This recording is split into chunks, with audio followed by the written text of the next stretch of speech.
Hey everybody, it's Saturday, October 20th, and my name is Colin. I am suffering from Cipro Flouroquinilone toxicity syndrome is the official name. I also have Lyme disease. It's getting harder and harder to wake up every morning and just get up. My arms feel like lead, and I've got a twitch now on my left tricep. The entire tricep twitches, and it's pretty maddening.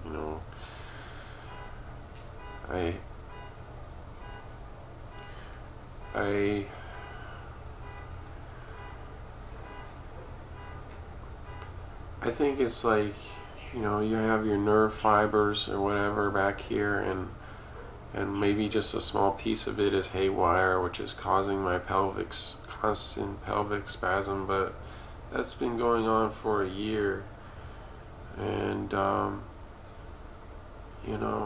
think that it's starting to affect other nerves. Maybe that's why I'm getting these random twitches, and maybe it's not just the muscle weakness. I know if I try to use my muscles too much, they do get twitches. So I don't know how they're correlated, but I look at it as like a bundle of cables. If one cable was bad, eventually it's going to start affecting the other cables. But I look back on my life, and it's hard not to. It's so devastating, because I had so much, and I took my health and my body for granted. And I knew that I was sensitive to chemicals like alcohol and cigarettes and weed, and I had a bad experience with weed, and ironically I wanted to stay away from weed, but it was okay for me to put a synthetic poison known as Flouroquinilone antibiotics into my body. I just thought, oh, well, my body can handle, I'll just try one pill, it's so wrong, They brainwash you to say that weed is so bad, but weed comes from nature, and yet they say that these antibiotics are so good for you, but they're synthetic poison, it's like, it's backwards, there's no drug. The major problem isn't the drug problem, it's the legal drug problem that the pharmaceuticals push. They're the richest companies in the world. Do you think they want to stop making drugs and stop making you need the drugs and stop coming up with all these conditions? They say that, oh, you have irritable bowel syndrome, you need this drug, you need this drug. Anyways, it doesn't matter for me.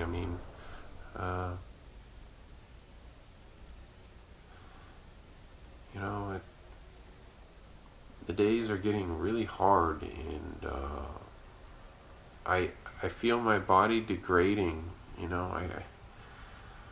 matter how healthy I eat, I feel it degrading from this spasm and this condition and this attack I'm under, and it's very hard to stay positive and to keep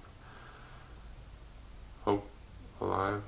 And even in that case, I think it's impossible not to think back at the past and how beautiful it was compared to the way it is now. So it's like, it's hard to, you know what I mean?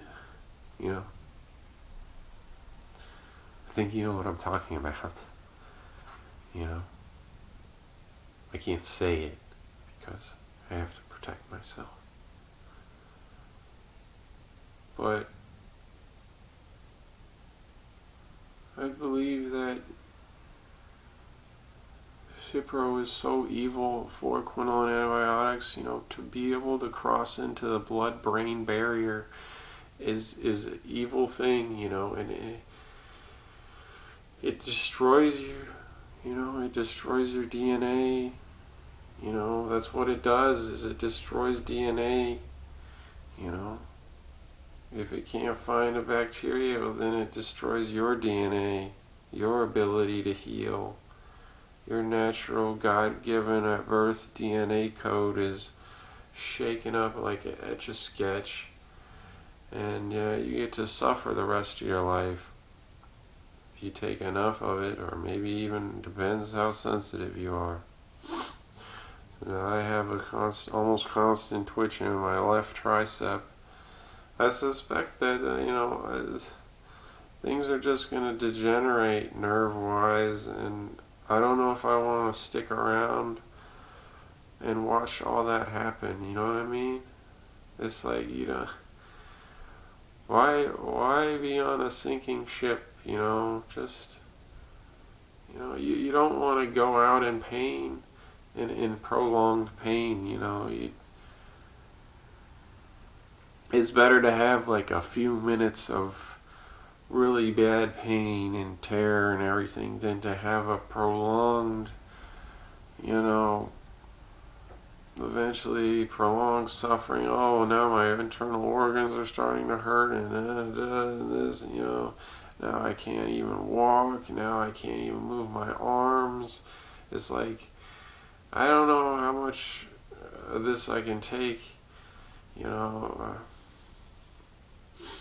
It would be nice if my mind wasn't so bad, thinking about the past. But it's not. It realizes all the great loss of life that has incurred, mainly majorly because of the tick bite and the Lyme, but the loss of life.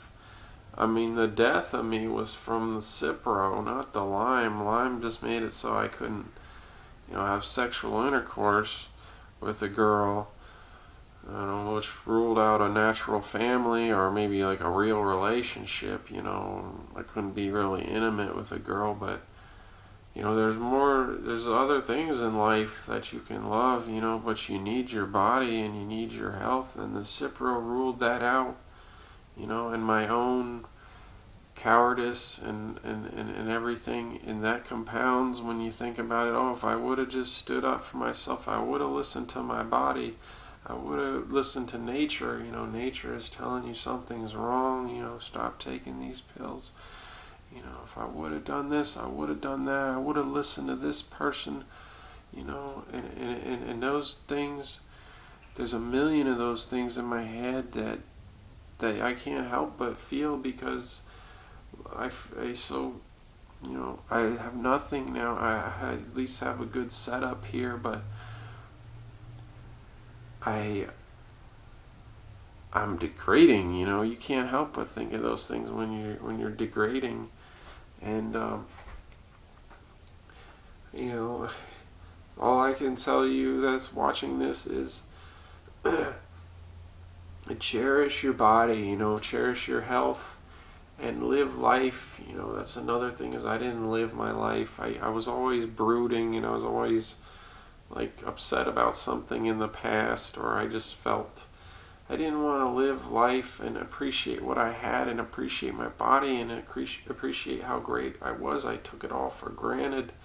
Just to be human and normal health is a great blessing, to be able to just be and live and have a normal functioning body is, cherish that, and laugh, and have fun, and enjoy life, because that really keeps you alive, to be social and to enjoy life and to enjoy other people. And those were things that I didn't do, and I had it in me, and it was all possible, and it was like it was all coming, and it just got cut short by the Lyme and the Cipro, and now, I have such an extremely limited life. It's just, it's mind-boggling, I don't want to feel sorry for myself, but it's just a cloud of a realization of what could have been and what really is like,